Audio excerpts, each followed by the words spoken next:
All right. Supposedly now it is recording and it's going to save everything to an MP4 file. All right. I hope that works. I want to do a share screen and let's go over here. All right. Can everybody see my main page right now? Just shout out if you can, please. Hello? Yes. All right. Yes, I can hear it. All right. I mean, see it.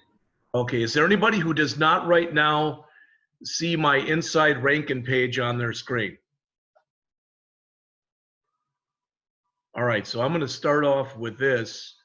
As I said in the email that I sent you just a few minutes ago, welcome to the new normal, I guess.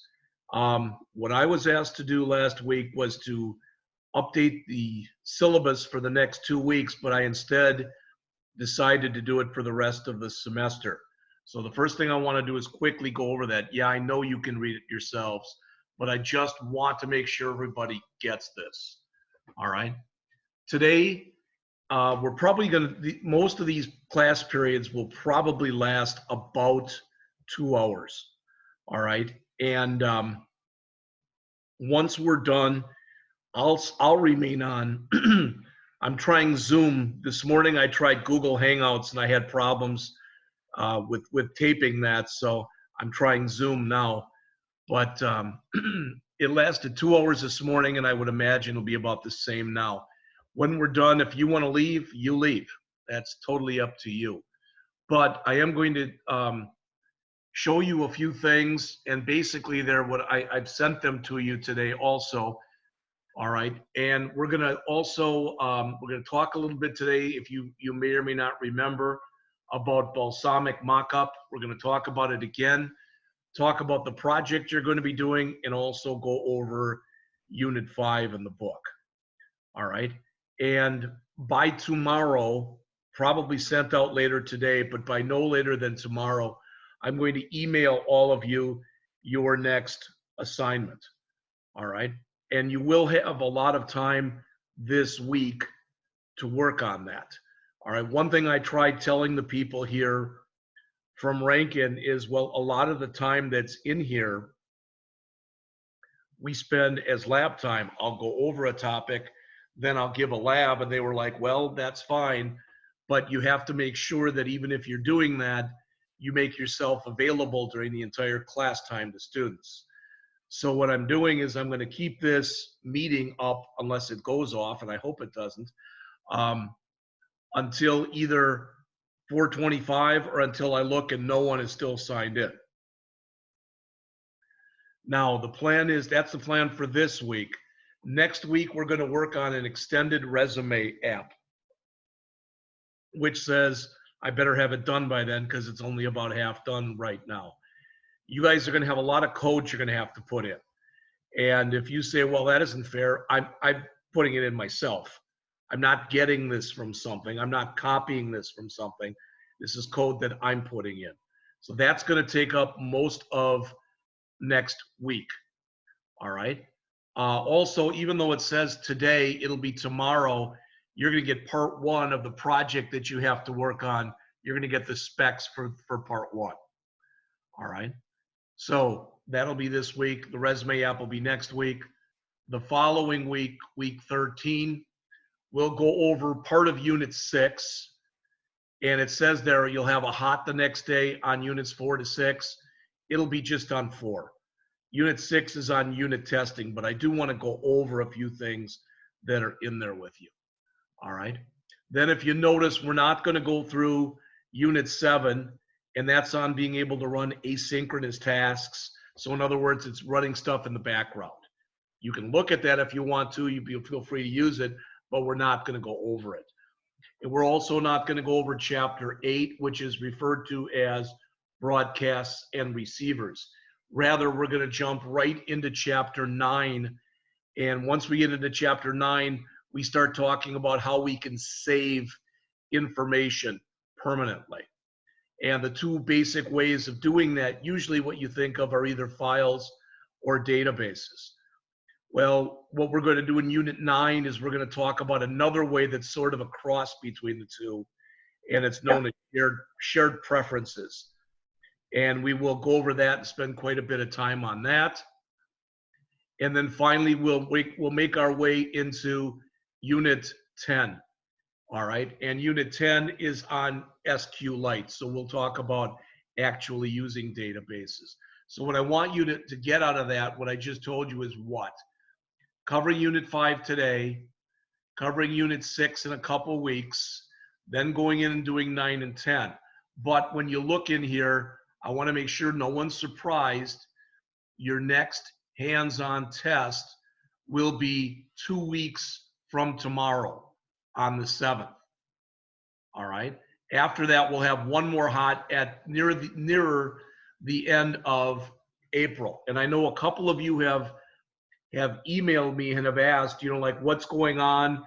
The original plan before they changed everything in St. Louis and put on a lockdown, the original plan was this was going to be for 2 weeks.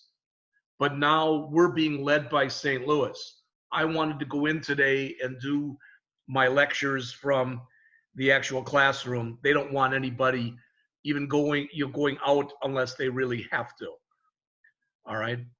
So this may be, we may meet the way we're meeting right now for the rest of the semester. I really and truly do not know. All right. So assigned today, it'll be tomorrow, will be the Unit 5 lab. We will talk about this Balsamiq stuff in just a moment. All right. Then next week, at the end of the week, notice you have both the second part of the project will be assigned. The first part will be due, and your Unit 5 lab will be due. At the end of this week, your Unit 4 lab is due. What is that? That's those 2 things, or 2 or 3 problems that we gave before, where we had the mock form, and I don't even remember what else it was, but some of you have turned that in already, and that's just fine. But if you haven't, that is due by the end of the week. All right. And you can see the rest. It's not, you know, you'll notice that you get the last 5 or 6 class periods are all for you working on the project. And then the last 3 are for, or the last 2 of the last 3 are for you to work on your portfolio.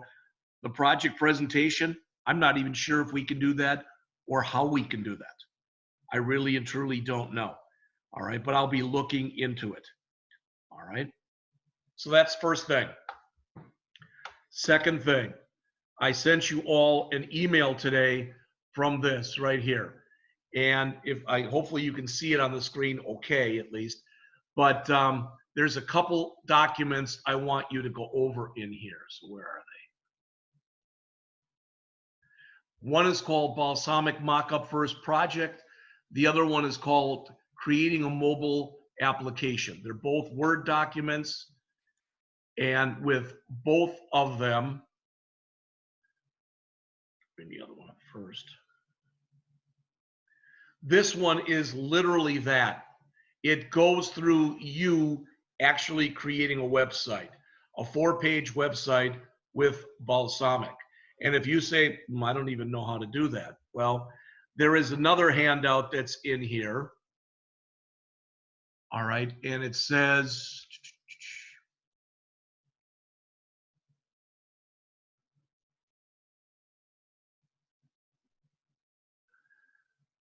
well, I've got to find it. I thought I put it in here. Maybe I didn't, but I should have it here otherwise. Let's see how to create labs, Android. Doggone it.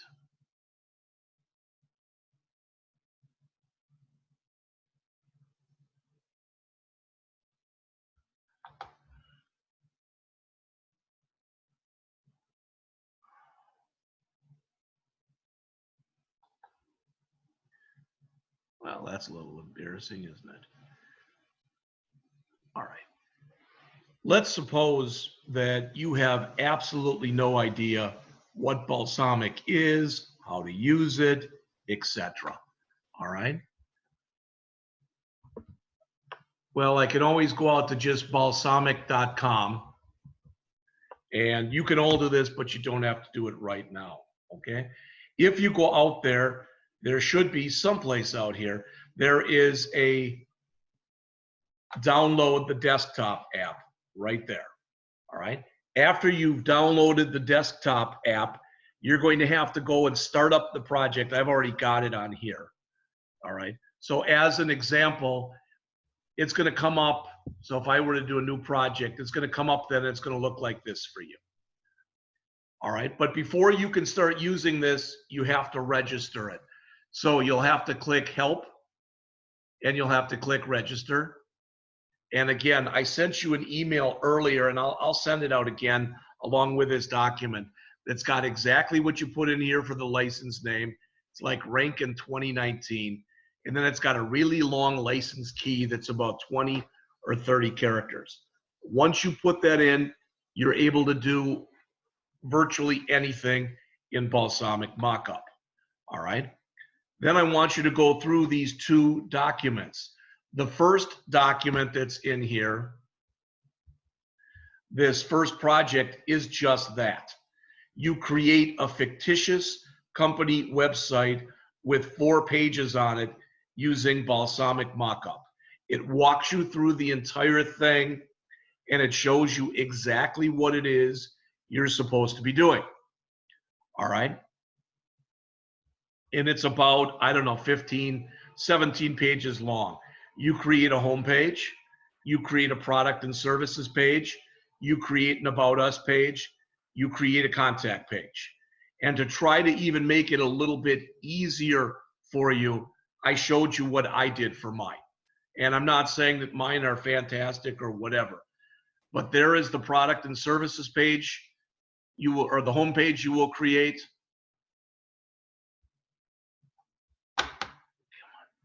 There is the product and services page that you'll create. There is the About Us page that you'll create. And there is the Contact Us page that you'll create. Again, if you read through the thing, you should be able to do this probably in about an hour. It may take you a little more. It may take you a little less. I don't know. All right. But I want you to follow the directions on there. You may or may not be able to tell there's little red insignias here. Once you set that up, you literally can be on a page and click one of these links. This is a Word document, so it won't work. But if I'm in here, let's see, can I bring mine up?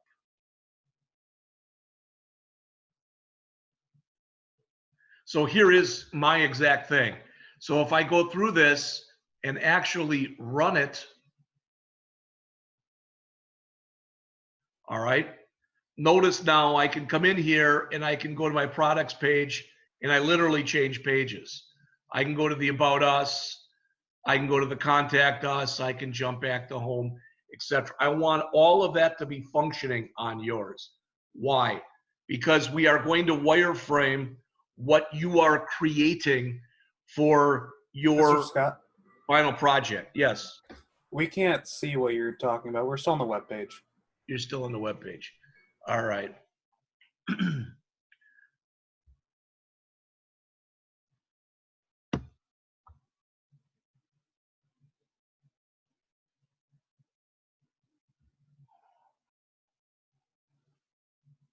The bottom line is this.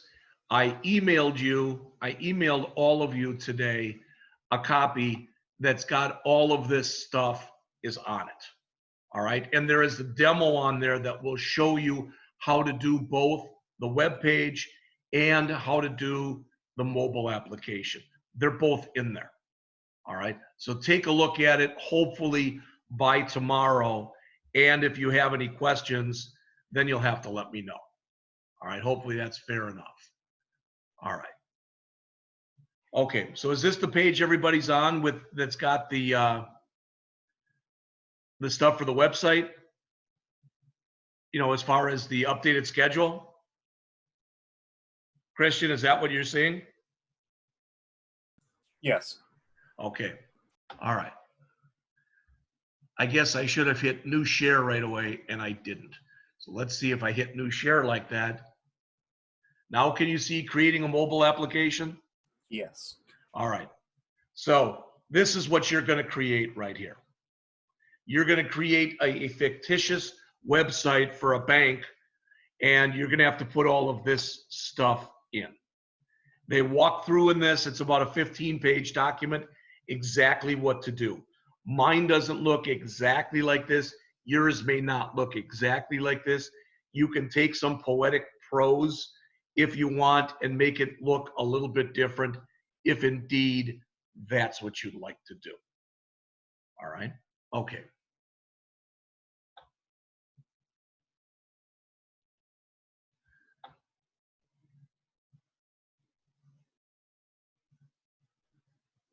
But again, just like with the rest of you, this is the first time literally I've ever even opened up this package.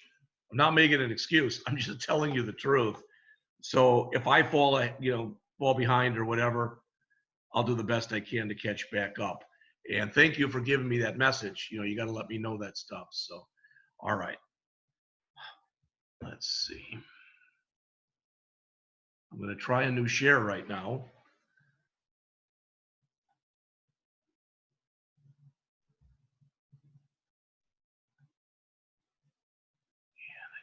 And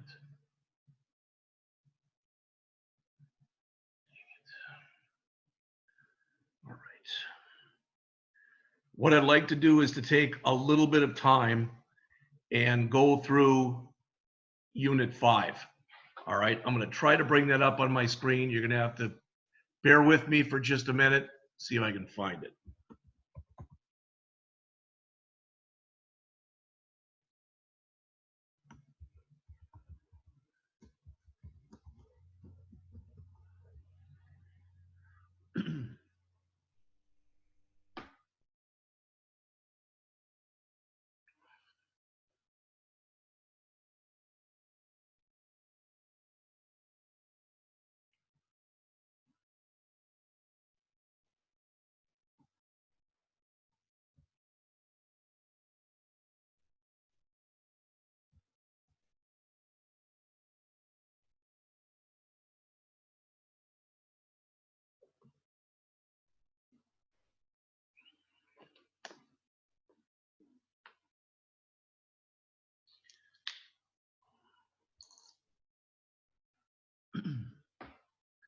Sorry, I thought I had this up before we started class. I did not. That's on me.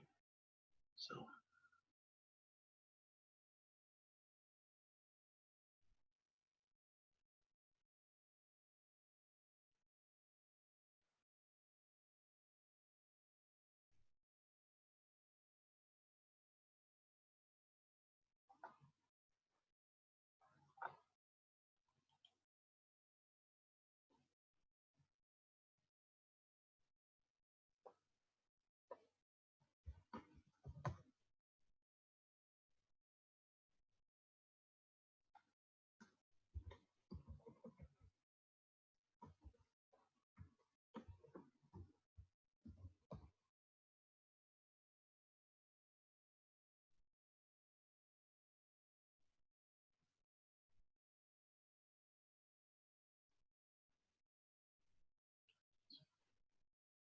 All right, I found it.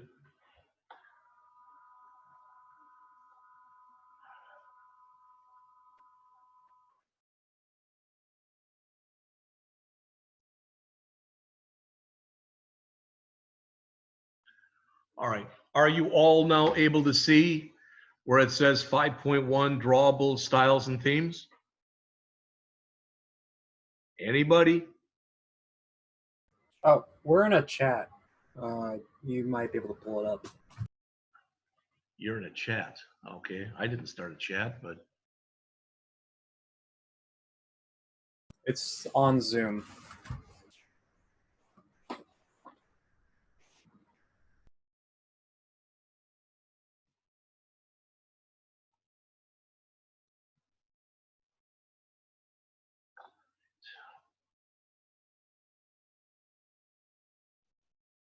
It should be right next to that record button that you were pressing earlier.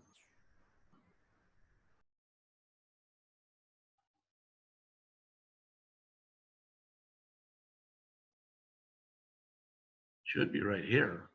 New share should get you right there on the screen. We see what you're doing.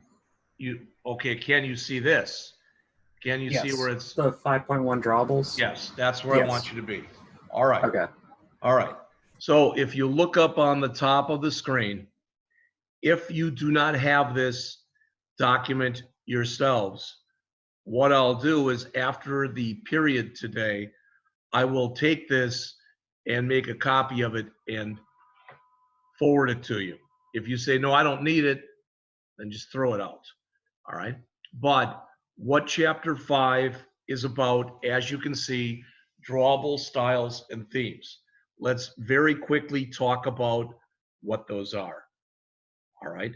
You've got a Drawables folder, and in that folder, you put your images. All right. Not only that, with styles and themes, let's suppose that every time you are making a button, you don't like the standard size of the button, you don't like the background color of the button, you don't like the text color of a button, etc. You can go in and make what's called your own style for that button. In fact, you can make your own style for any, all right, for any control or widget there is. If you take and combine a series of styles together, you can make your own theme. All right. You have been using a theme all along, whether you realize it or not, but the theme or themes that you've been using are the default themes that come along with Android. What I'm going to ask that you do is you go back to, and probably I haven't figured this out yet, but probably like the rock, paper, scissors game, and go back and set up some styles and themes for that one. I'm going to try to make sure that I don't deluge you with homework with the rest of the time that you've got here. All right. So probably what I'll do is I'll have you do one new program that won't be a whole heck of a lot, and one where you'll go back and modify an existing program. All right. So as the author says in this chapter, you learn how to use Drawables, compiled images that you can use in your app. And they go through this.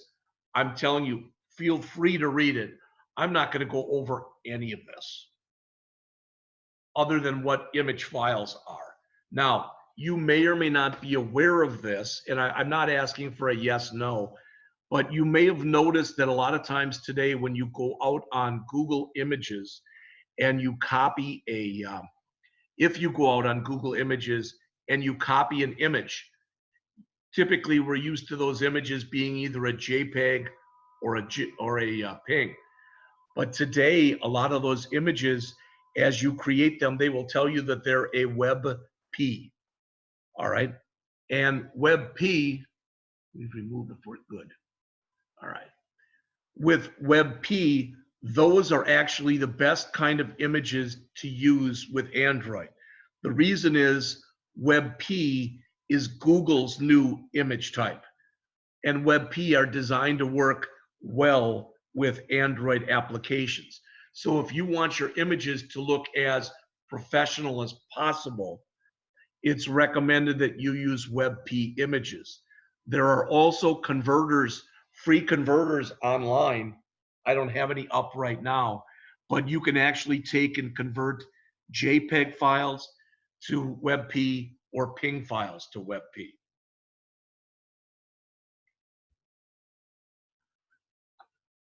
So they go through all this stuff, and some of this you've already done. And what I mean is, we've already done a little bit of work with image views. Have we done a lot? By no means, no. But we've done some work. If you look up on the screen right here and you look at that image view tag, there's a few things that are on here that by now should make should make sense to you. First of all, if every control that you put on the screen should have an ID. All right. IDs should always be in double quotes like this. So this is inside of your XML file, and they should always start with # plus ID / followed by whatever name you want to give it. All right. If you go and look online at a lot of programs, if, for example, you have only one edit text on the whole screen, sometimes they'll just call it edit text. All right. I don't really care, but I want you to come up with a way of doing this where you develop your own standard for doing it. All right. Second, when you look at the width and the height, they're both set to wrap content. Remember, there's two different things that you can put in here: wrap content and match parent. All right. And with wrap content, you're telling it to be greedy and use as much room as it can possibly use. All right. Wait a minute. Wrap content means just use as much. Here, see it? Wrap content, which means the view is only big enough to enclose the image within it, plus some padding. All right. Match parent, on the other hand, means be greedy and use as much as you possibly can. All right. So it depends on what you're working with. And again, if you're not sure, just start up a new project and play around with it. All right. Finally, with this, the image view must have a source. All right. Typically, it is under your Drawable folder, and you give it some kind of a name. You may have noticed this already. You may not have. But one thing that the system does not like, so if this, let's just say this is birthdaycake.ping. Don't put any capital letters in it. And I don't even think it'll accept it if you start it with a capital letter. So make sure you're best off just using all lowercase and running them together. And again, all that stuff is explained here as well. So I'm not going to say anything more about it. If you need to know more about an image view, as it says, as always, if you click on here, it's going to bring you to the Android portal, which is developer.android.com, and it'll bring you information about the image view. All right. All right. Then they go in and they talk about image files. And again, it says the preferred is WebP. That's the one that they say is fully supported. It compresses better. It for lossless and lossy compression.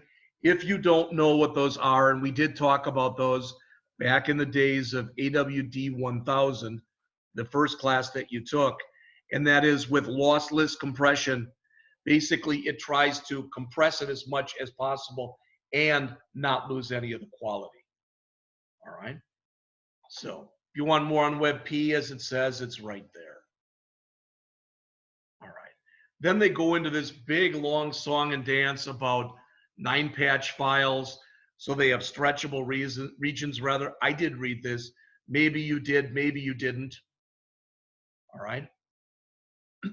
But one of the things I hope to show you in just a few minutes is when you are working on this stuff, all right, one of the things that you might want to consider, and I think they show it in this chapter, are working with vector graphics.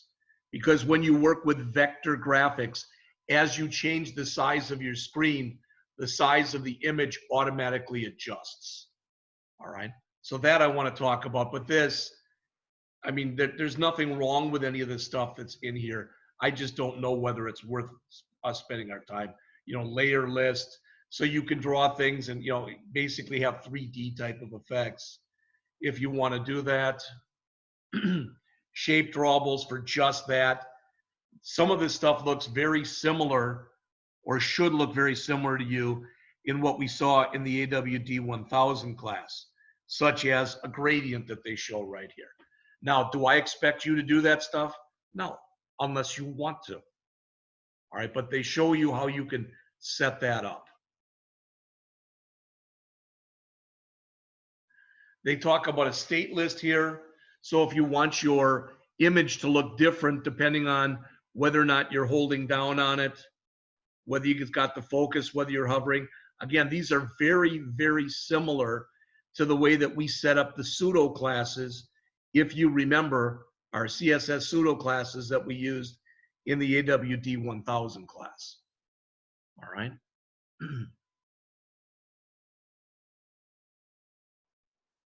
And again, there's transitions.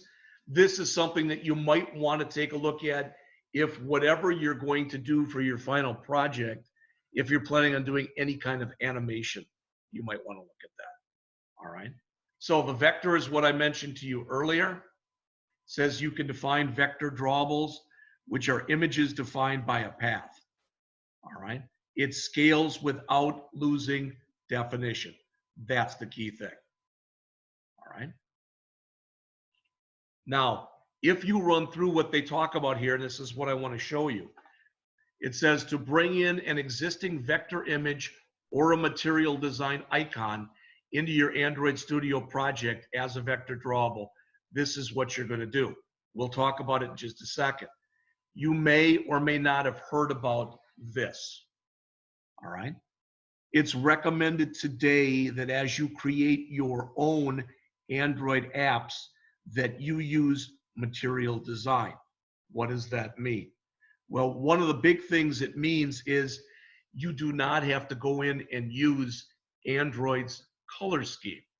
You know, Android, if you've ever gone into the colors.xml file, Android has a it has a colors in the colors.xml. It's got a primary and a secondary, etc. Those colors. You can go in and change those to basically anything you want.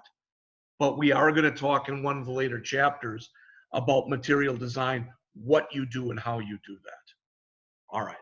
So as it says, if you right mouse click on Drawable and you in the project Android pane and you choose new vector asset, all right, what's going to happen is you're going to be able to set up one, or you can pick one that's already out there. We're going to go through an exercise next week where we're going to pick one that's already out there. But you can put in your own vector image if you want. When you set it up, you can hard code the size in, all right? Or you can tell it to wrap, you know, wrap and match parent, etc., like we have been doing.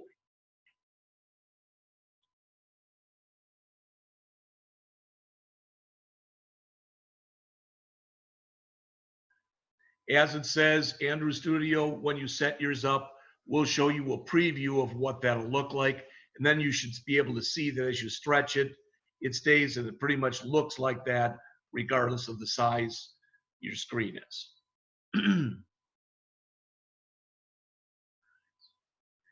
You can also go in and create your own icons. You can either go in and create your own icons, or you can go out to a material design website and grab icons. We're going to use this kind of thing when next week when we are working on this advanced resume app. We will go out to the material design site and we will pick out their icons because what we want to be able to do with our resume is have people call us, and you've done that before. Have people email us, and you've done that before. But now we're also going to give them the ability that they're going to be able to go in and text us, all right, as well. And we'll use material design icons for each one of those, all right? There's also the Image Asset Studio that you can go into that's got a bunch of predefined ones, okay? So, as they say here, if you right mouse click on your res folder, all right, and you choose new image asset right here, okay, this is what comes up. By default, you get the little Android logo image, but if you click on here where it says clip art, if you literally take your mouse and you click right there, you get hundreds of different images that you can use. All right, these are the predefined ones. All right. For instance, you know, if let's say I wanted a plus sign, you know, I could go in there and check for a plus sign. And then once you find it and you click on it, it'll replace it there. Whoops. It'll replace it there and it'll replace it right here. You can also go in, let's say you wanted to use this Android logo, but you wanted to reverse it. So you could go in, you could set the foreground to all Fs and the background to all zeros. And this would be white and then the background would be black. All right.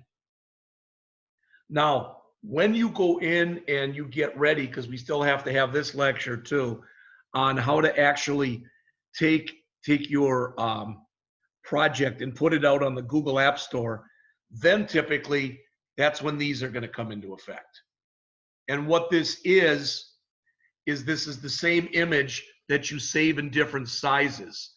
So this is a medium density pixel image. This is a high density pixel image, an extra high density pixel image, an extra extra high, and a triple extra. So why do those matter? Because this is the way that those images are going to look on different devices. On a small phone as opposed to a tablet, for example. All right. Again, as it says, as always, if you want more information, you can click on there and it'll bring you to the portal. Now, not only is there an image asset studio, there's a vector asset studio. All right. And as it says, a vector drawable can only include a limited amount of detail. They're most often used for less detailed icons, such as material design icons. Again, we will look at them in a bit, not today, but we will look at them fairly soon. All right.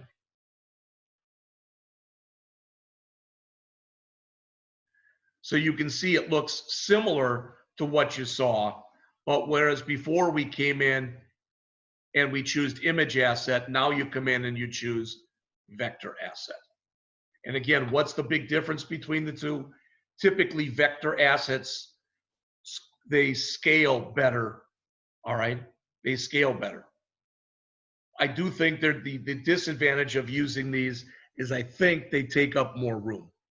So if that's a concern on your app, if you've got hundreds of images, that may become a concern. It may slow down the execution time of the app. All right, there's other kinds of images. I'm not going to go through these. All right. Next, it talks about using image loading libraries. All right. And it says there things like Glide and Picasso can handle image sizing, image caching, and image displaying. There's also another very important reason that you might use these image loading libraries, and that is that they allow you to grab images from off the internet and use them. All right. So does that matter for us?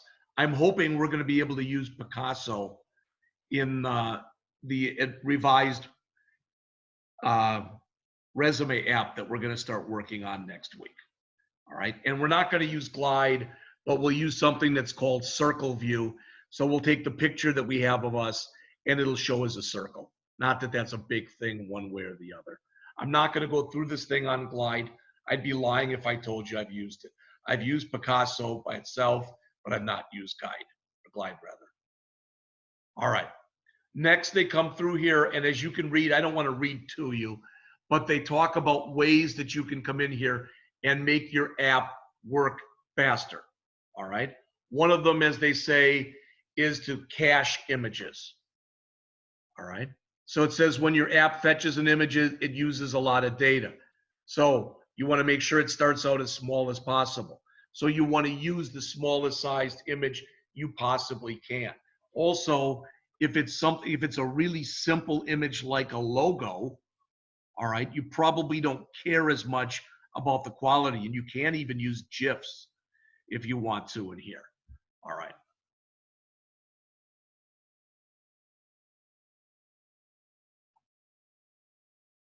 I'm not going through this, saving stuff over a network, etc. But let's jump into this and look at styles for a couple minutes.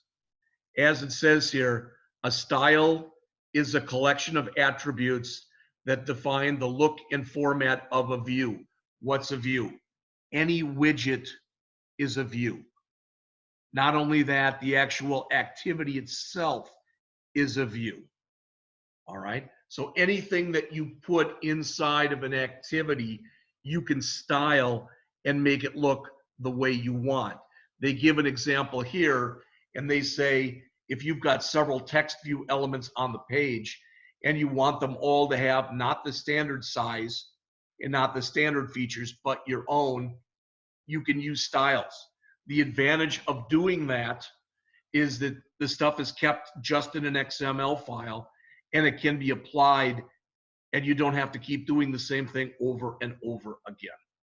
You may or may not have thought about it this way. I was reading a different Android book during our extended break, and the author said that in his humble opinion, what you put in, for example, to strings.xml and styles, etc., they're really constants. All right. And there's something that you can use. You can change them, but not while the program's running. But there's something that you can use on an as-needed basis. And then they mention here, you can define styles yourself, or you can use one of the platform styles that Android supplies. Well, everything that we've been doing thus far, we've been using the built-in stuff. So they show here, and this is page 20, to create a style, you add a style element inside of a resources element in any XML file in the values folder. All right. And they show you how you can do this. And the example they give is simplistic. All right. They say if you want to format text so that that text uses a light gray monospace typeface, you would do it like this. I'm not going to go over that. You should be able to tell the color and the font basically, etc. And then they show you how you can apply that, and you can apply it, in this case, to a text view. But it doesn't just have to be a text view. You could apply it if you wanted to an entire project. All right. Not only that, as they mentioned down here, a new style can inherit properties of an existing style. All right. So as it says, to inherit a platform style, use the parent attribute to specify the ID of the style you want to inherit from. All right. What does that mean? Well, we have this thing up here, this right here, and what we want to do is we want to change it. We want to use the same kind of stuff that's in here, except we also want it to be green. All right, so you can do that and tell it that its parent is the stuff up here. Then not only will it be green, all right, but the text color will be green instead of gray, but it'll still be monospace. All right. Again, I mentioned this earlier. A theme is a collection of styles. So as it says here in the bulletized list, a style applies to a view. A theme applies to an activity. You can apply a style to an activity as well, because a theme can be as simple as just you putting one style in a file, but typically they're not going to be that simplistic. All right. So it says you apply a style using the style attribute. You apply a theme using the Android theme attribute. All right. Any style can be used as a theme. For example, as it says, you could take your whole project or the whole activity and make it a gray monospace font. All right. To apply a theme to the app, it says basically declare it inside of the application element. So open up your Android manifest.xml file and you can put this in. That's for the entire app. All right. On the other hand, it says to apply it to an activity, declare it inside of the manifest file, but you can have different ones on different themes on different pages. Typically, people don't do that. We talked about this back in the days of the last class you had, the AWD1112 class, where we made that basic or that sports store project. And we talked about the fact that typically you wanted every page to look the same as far as the font size, the font type, the font color, the background color, etc. But there may come a time, for example, if you have an error page or some kind of other page that you might want it to break. In much the same way, typically you'll want to use the same type of theme set up for your entire project, where on occasion you might want to deviate from that. All right. So this is what we've been doing so far. When you create a new Android project, as it says, a default theme is defined for you in the styles.xml file. All right. And these are the things in your colors file, for example. We've talked about these before. All right. So as it says in this example, app theme inherits from theme.appcompat.light.dark action bar. But there's a dark action bar, there's a light action bar, I believe there's a no action bar. There are a bunch of built-in things that you can use. All right. It says we'll learn more about this in the unit on material design, which we are going to talk about. All right. As it says, the Android platform provides a collection of styles you can use to find a list of them. Well, we're used to of r.id, but you can have r.style, for example, also. Everything that's in there that begins with R like that means that it's in that res folder. It's defined in there. R is short for resource. Res is short for resource. And they give an example. And I don't mean to downplay it or anything, but it's not going to make any sense until you actually sit there and bring up a project and play with it.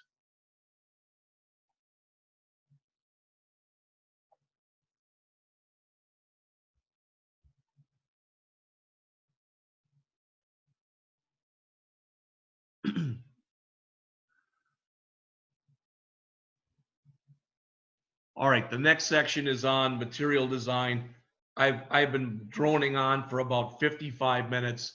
So what I'm going to do is I'm going to pause this and let's just take a 10-minute break and I'll be back. It's 1:21 on my clock here. I'll be back at 1:31.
Android application is very important and one of the most critical features in designing the app.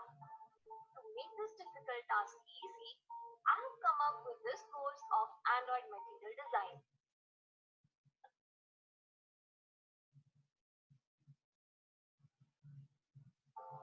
Styling of Android application is very important and one of the most critical features in designing the app.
All right, hopefully you're back.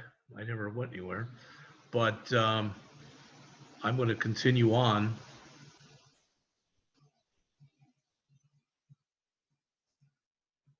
So I'm going to continue on here. We're about a little more than the third of the way through this chapter, and it's on this next section is on material design. All right. And as mentioned down below this, material design is fairly new. It was created by Google in 2014. And as mentioned, the aim is a unified user experience across platforms and device sizes. So it's a set of guidelines for how you should do things. As mentioned here, things like style, layout, motion, all right? All these different parts of design. And there actually is a material design spec, if you go out there, that you can take a look at it. And as mentioned here, it's for desktop apps and mobile apps. But this, since we're talking mobile apps, that's what this is about. Now, I'm not sure if this is going to show on the screen or not. I really don't know. But I went out and found a set of tutorials on material design that I started watching, and it's really good. That's the good news. The bad news is there's 44 videos in the series. I think the longest one is about 17 minutes that I've seen, and the shortest one is about 5 or 6 minutes. But I would guess that if you watch the whole thing, it'll probably take you a good 2 or 3 hours. All right.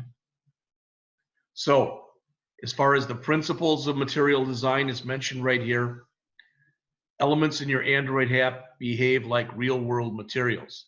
They cast shadows, they occupy space, they interact with one another. So the idea, more than anything else, is this. For years, there's kind of been a stigma as far as a lot of people think that desktop apps typically have a more professional look and feel than Android apps or iOS apps. Not everybody agrees with that. Some people feel the other way. All right. But with material design, the idea is it looks the same regardless of the type of app it is, desktop, mobile, whatever, it doesn't matter. And you have followed a set of guidelines so that indeed that's the case. All right. So some of the things, as they mentioned, bold, graphic, intentional, meaningful motion. With a lot of the stuff that's in here, what the author ends up saying is for things like animations. Don't use animations just to animate. They should actually be doing something. All right. In other words, it shouldn't be just a little dancing icon on the screen because it's kind of cool or cute or whatever. All right. And with animations, like a lot of this other stuff, you know, one of the things too that it should do is it should be natural. All right. It says here, design your app so that most motions are initiated by user actions, not by events outside of the user control. Things should seem as natural as possible when you're working on an app. It says it includes the use of bold color. One of the things that we're going to do when we do this extended resume app is we'll go in and we'll change the colors. But I'm going to ask that you go in and you do some of that too. All right, on your own. Go back to an old project, like I said, like the rock, paper, scissors, and go back in and change some styles, change some themes, change some of the colors that you use. All right. When you create an Android project in Android Studio, a sample material design color scheme is created for you. Doesn't mean that you have to use those though. As it says, the 3 defined colors are applied to the default theme, which applies to the colors to some of the app elements by default. All right. Color primary is used as the background color for the action bar, as an example, which is at the top of the screen. Primary dark is used in areas to slightly contrast with your primary color. And if you think about this, if you're saying, well, okay, I guess I can do this, but how do I know which colors to choose? A lot of times you will choose a primary color and then a list of dark, accent, secondary types of colors will be shown to you. And then you can pick from that list.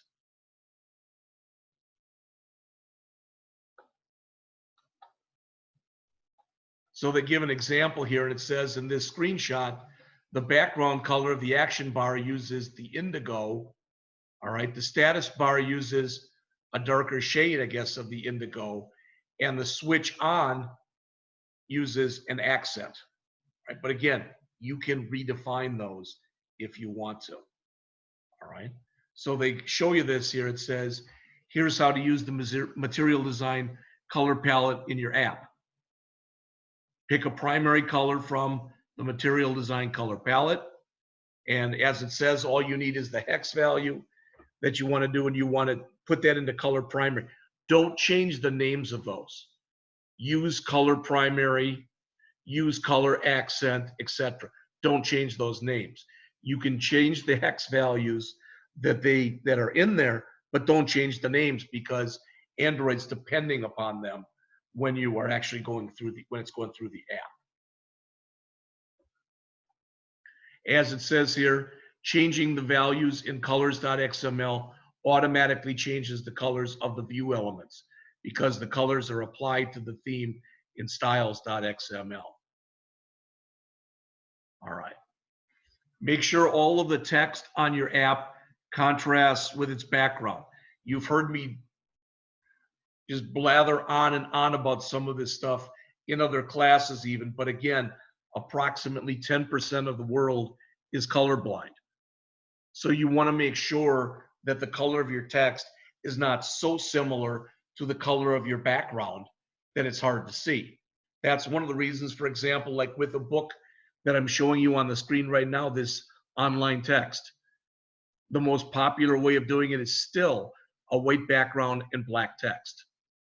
All right. That doesn't mean when you do your final project that you should necessarily use a white background and black text.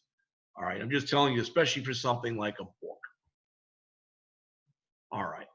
And they give you some examples of how you can do this stuff in here. Okay. You know what opacity is, because again, this is another of those subjects that was discussed back in the AWD1112 class. It's a number typically that you're going to put in. It's a percentage that typically is between 0 and 1. All right. Where maximum opacity rather means it's opaque, and minimum opacity would mean that it's transparent type of an idea.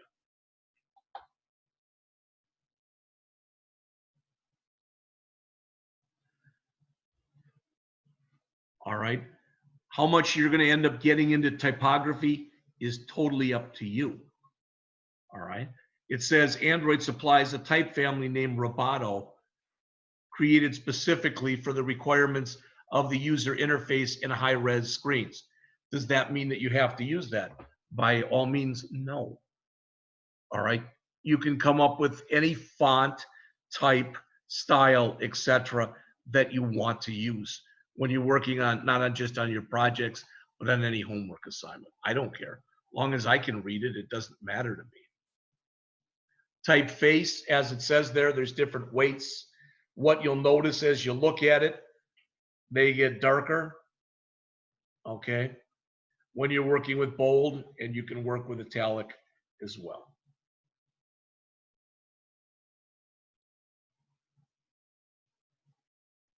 Font styles, we've talked a little bit about some of this stuff already.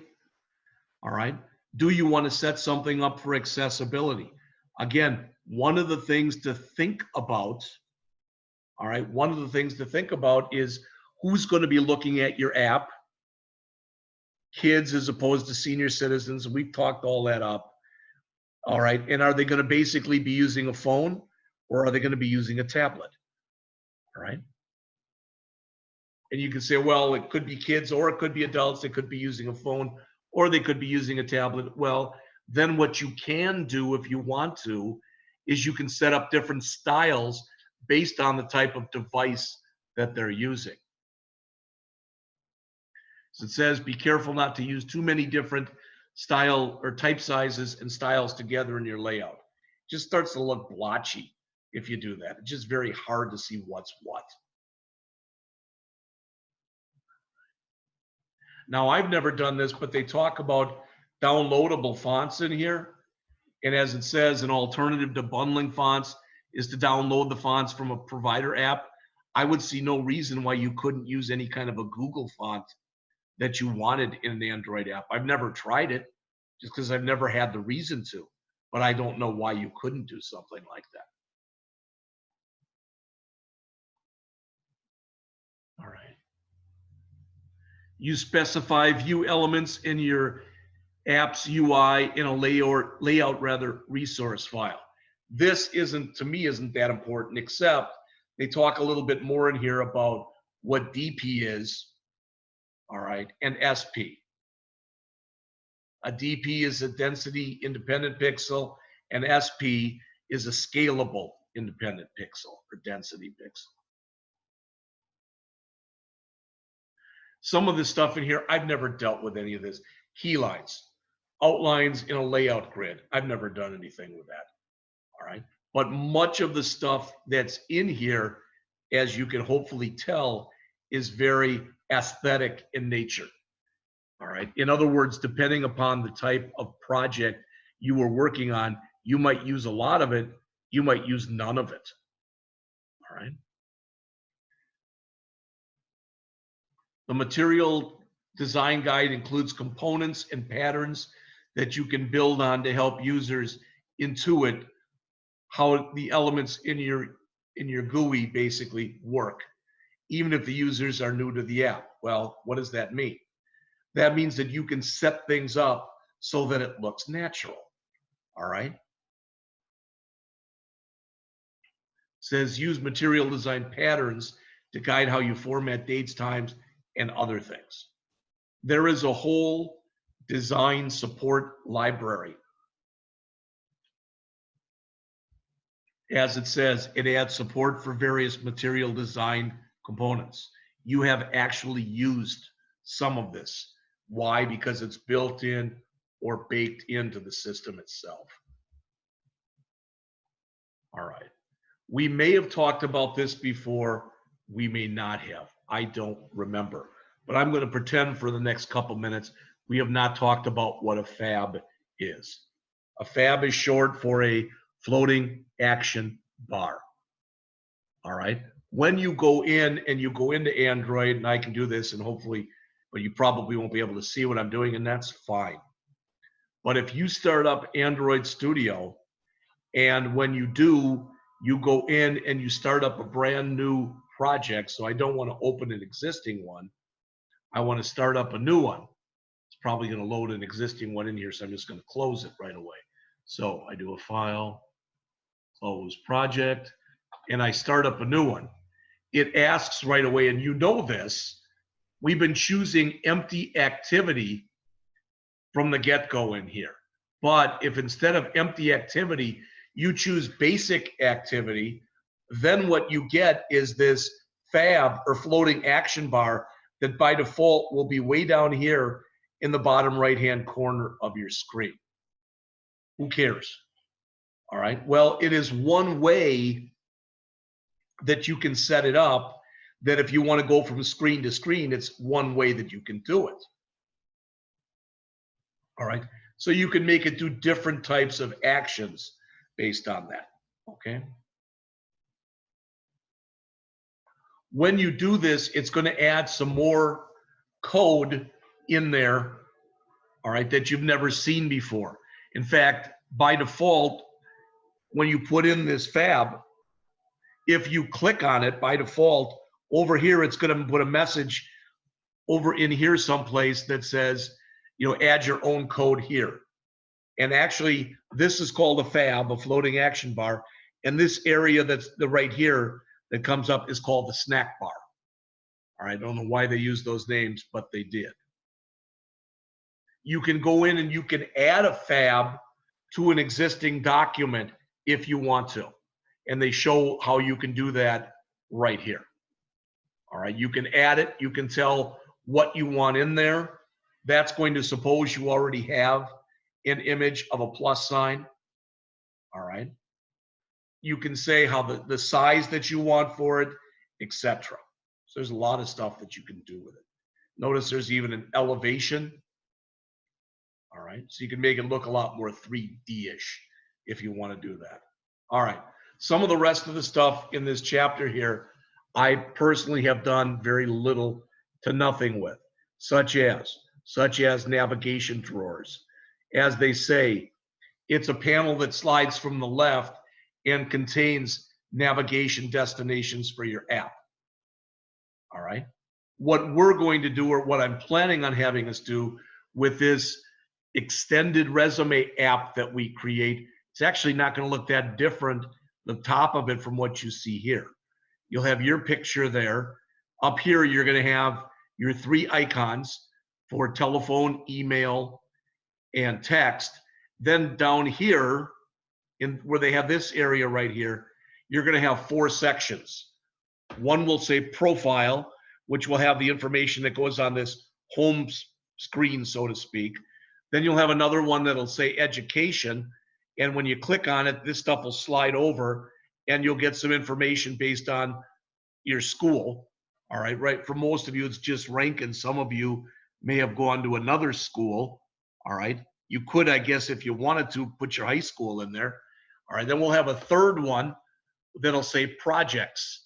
And we'll have pictures and stuff, and we'll link here to some of the projects that you've got out on GitHub. All right. And then finally, the last one will say employment. All right. Now, most of you have not been employed in this field. All right. I realize most of you either have a job or have had jobs, etc. That's why I'm putting that at the end. If you decide after you graduate, you know, I kind of like this app, I want to update it, etc. Maybe once you get a job, you want to take your employment and move that to the front and move education to the back. That kind of an idea.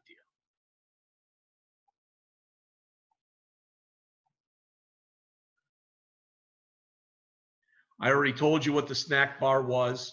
Again, that's that area that's down at the bottom there. All right. You can change that so it says anything you wanted or needed to say. All right. You can set up tabs, just like we set up tabs. And we looked at this a little bit, again, when we were working with HTML and CSS. Why would you set up tabs? Again, because you have a limited amount of screen size. And as it says, the user might use tabs to switch between view elements, data sets, and whatever.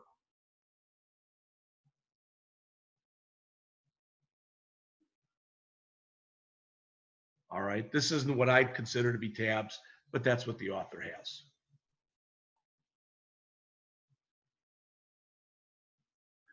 To make sure you're using tabs as intended, see the extensive tab usage information in the material design guide. And again, notice, keyword there, it's a guide. All right, it's meant to give you suggestions. So if you want your app to look and feel like a typical app, you'd probably abide by those suggestions.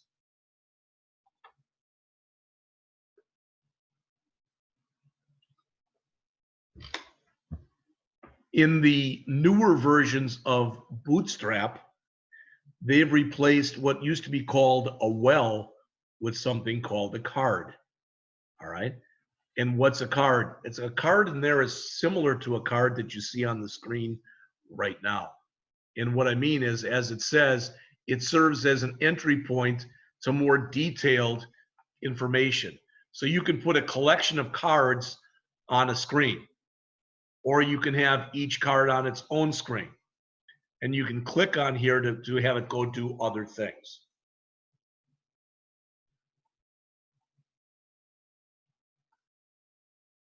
Lists, we know what lists are. As it says, a single contiguous column of rows of equal width. I'm hoping that for tomorrow, when you come in here, I'm going to have some kind of a project that we can look at together. If I have to do it myself and send it to you, I'm going to do that. But I want to do a little bit more work with recycler views. All right. And why? I mean, it was only 10 pages or so back in chapter 4, but recycler views are used almost all over the place. You pick out your phone and you go to your contacts list, for example, and you start to thumb your way through that, all right, that's a recycler view.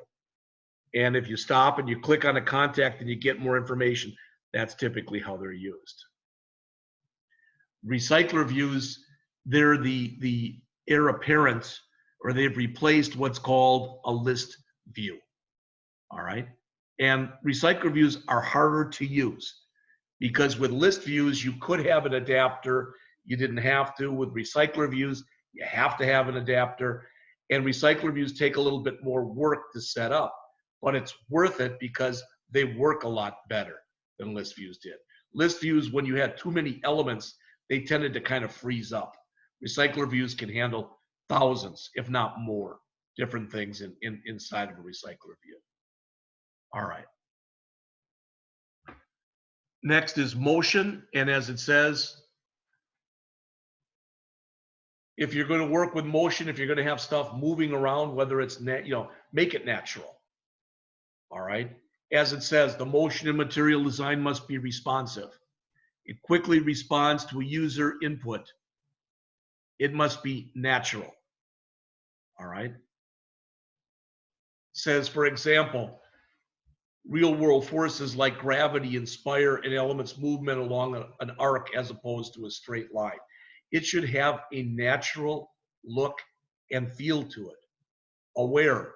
Material is aware of the surroundings, including the user and the other material around it. All right. If you're going to make one of these things act differently, okay, it should still have a sense of naturalness about it.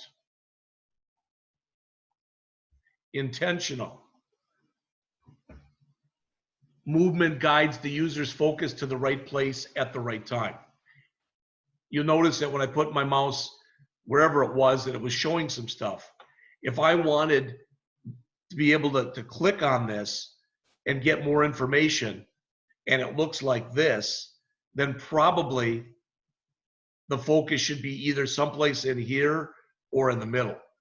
But most people wouldn't think, oh, it'll probably be in the bottom right-hand corner, because that doesn't really make a lot of sense. Animations, we mentioned a little bit before.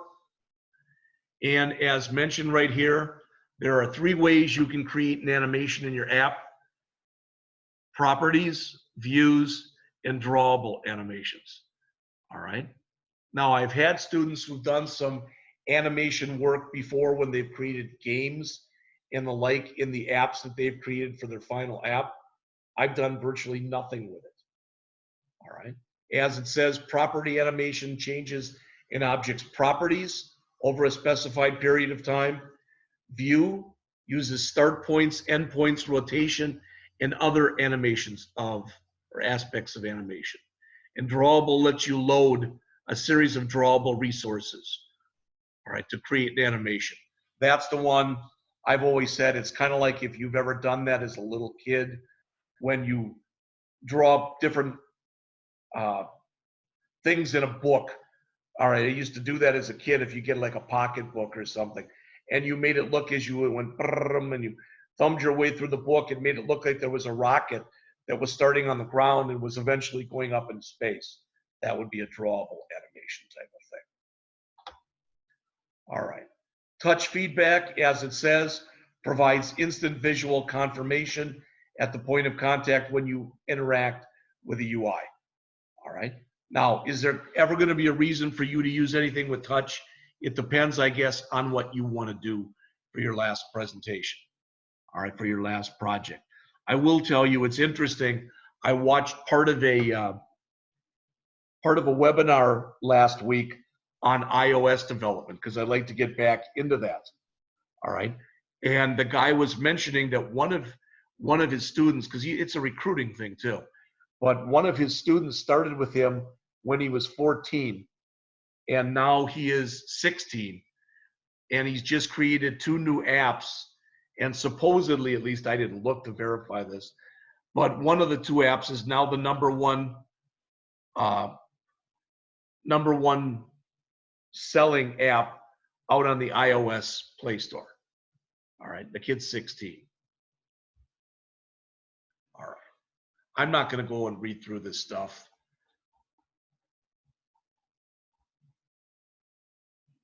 Again, if you're going to do animations, you're going to be looking through this stuff. And if you're not doing any animations for your final project, you won't be. All right. Here they show an actual contact list and how you could create something like that.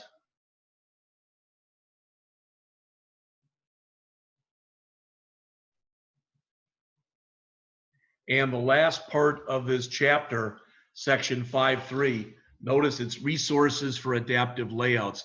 It's different things that you can do, not necessarily things that you should do, all right, but things that you can do. Notice they first start talking here about an adaptive layout.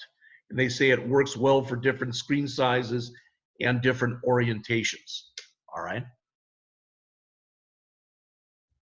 What I'm hoping we'll be able to build into this Android advanced resume app that we'll start on next week is support for different screen sizes and different device types. All right. You can make it, you can set it up so that it looks real nice on a phone and it looks okay on a tablet. All right. But you'd like it to look nice, ideally, regardless of the device type that you're using to look at it.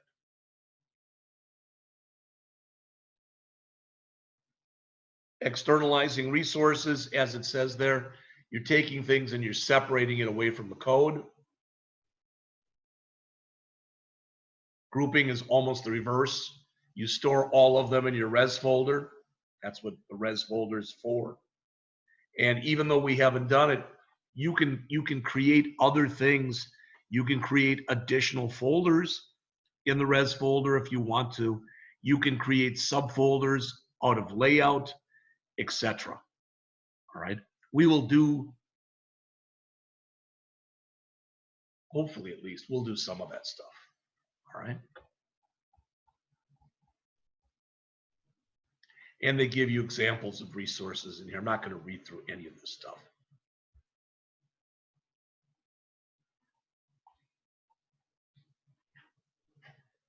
As mentioned here, most apps provide alternative resources to support specific device configuration.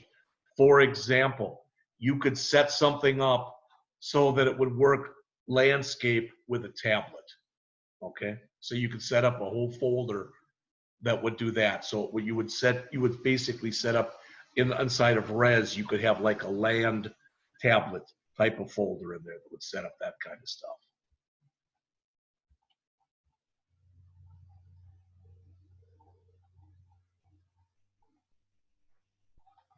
I think there's too much more in here.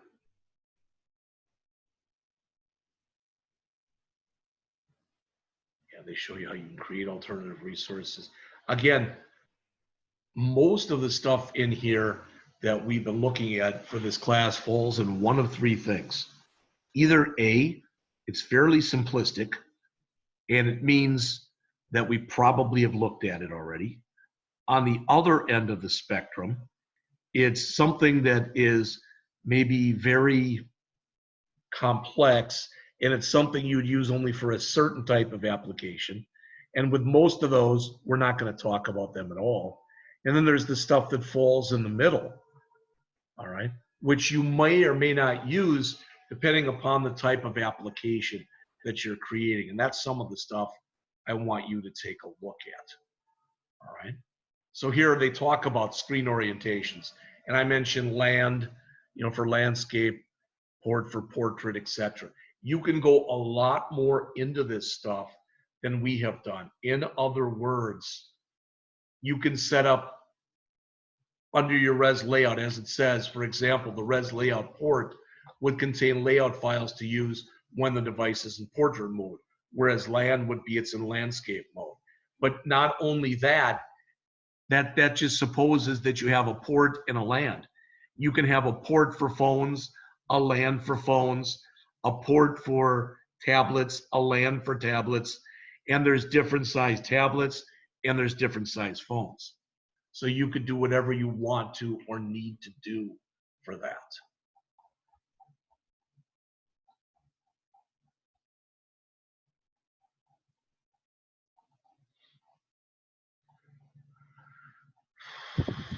We've talked a little bit about localization, and as it says, that specifies a language and optionally a region. Why is that important?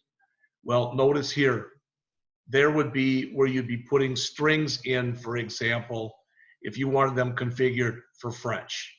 And there's like ESP for Spanish. There's a whole list of them. One of the reasons that I've always asked you to use the strings.xml file, again, is for localization.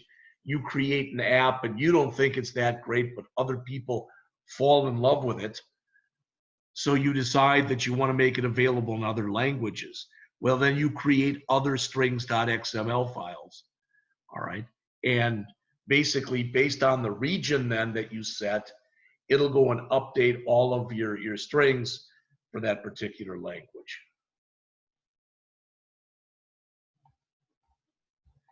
And I think that is just about it. All right. So I'm looking at a couple of examples, and what I'm thinking of is that tomorrow, what my hope is at least, that I'll find something and that we will work on together on some kind of recycler view project that'll be fairly simplistic. All right. The other thing, so I'm going to write these down so I don't forget them. So I don't know if you guys can see this or not, but it doesn't matter because you'll see it tomorrow. So number one, recycler view example. All right, number two, project part one requirements. All right. Number three, unit 5 lab description. All right, so I've got to come up with, like I said, one program that you can work on from scratch and another one that you can go back to one of your other programs and try to kind of combine that, look at the material design stuff and some other stuff. And I have to, provide class with hyperlinks for above. All right. And I think that if we do that, all right, and again, didn't meet that long today. I guess it was more an hour and a half, but that's really about all I have to say. All right. Now, everybody's been quiet. I hope that's because you've been listening. I hope that I'm not the only one here. But anybody have any questions?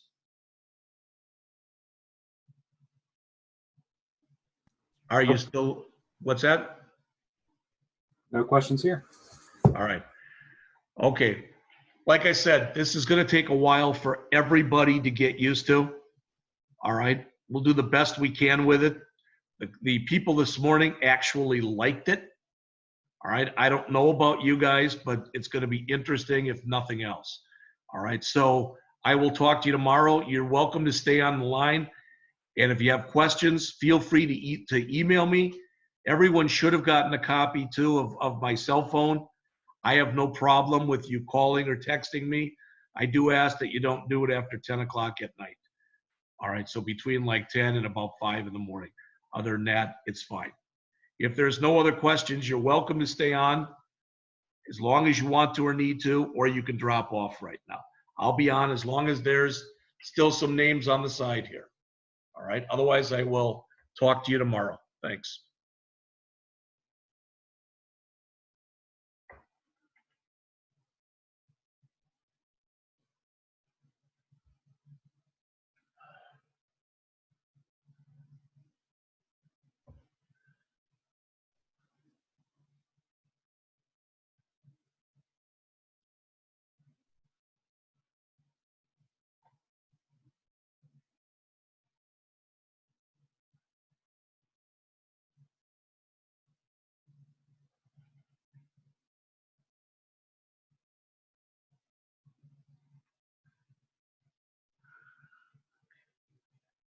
All right, as far as I can tell then, there's nobody still on.